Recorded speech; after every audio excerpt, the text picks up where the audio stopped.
thưa vị, đây là núi Đầu Đà.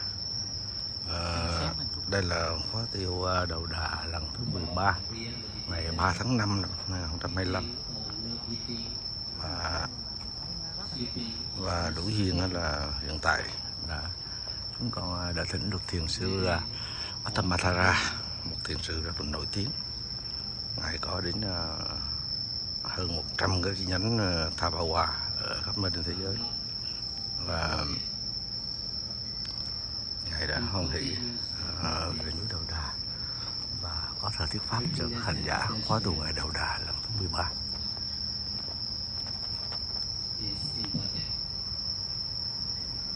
Cái yogi tiêu này nó sa ra mà sa ra, ấy ra mà ấy ra đấy, đi ra xin này à, đi cả mà trả rồi à, đi à, đi tham gia xoay phiếu chiến rồi, đi à lâu điều,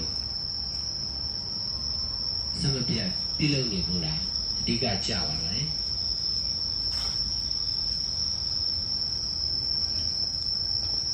Với một người hành thiền thực sự thì việc ăn hay không ăn, ngủ hay không ngủ, sống hay chết thì không quan trọng, mà việc tiếp tục thực hành chánh niệm và xả ly mới thực sự quan trọng.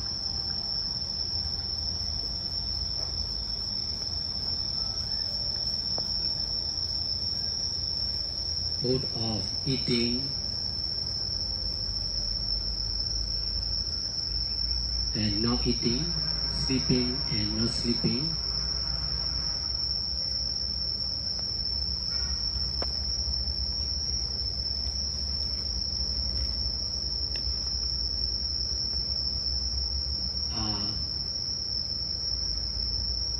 to be using only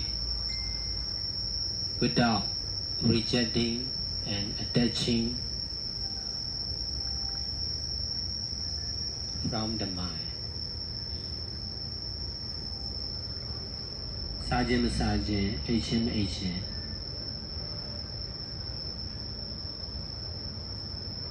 Suraria.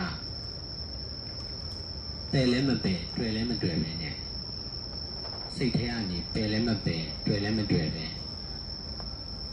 Tông chào được đấy, tông chào màဖြစ်bài.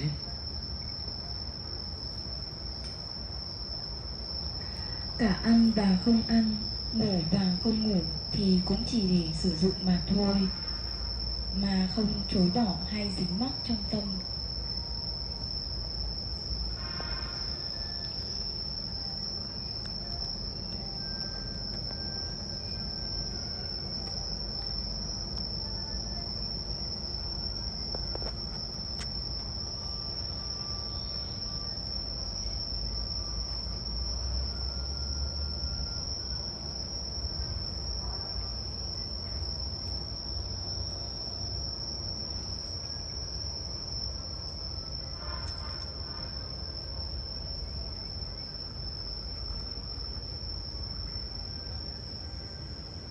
The truth is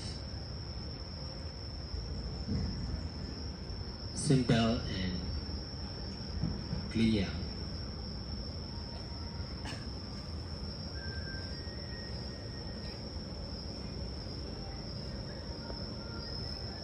Teaching about the truth will also be simple and clear.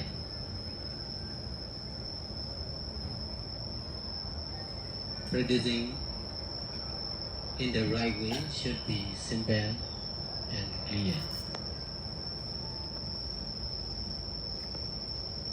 Because of our own ignorance and attachment, we are difficult to understand the truth, to understand and practice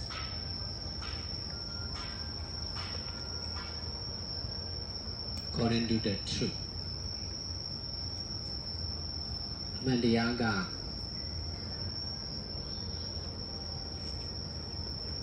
Yu Shin Mare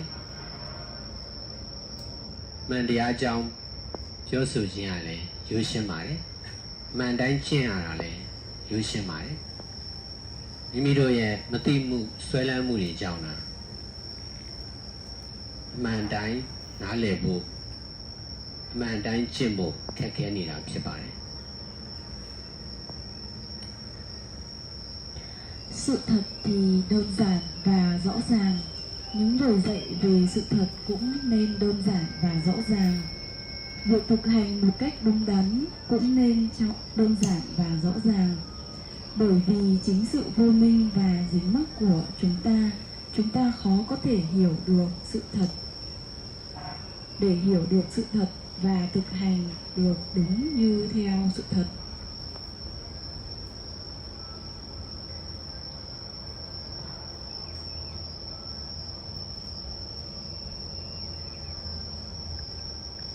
Đi xin số ပါနော်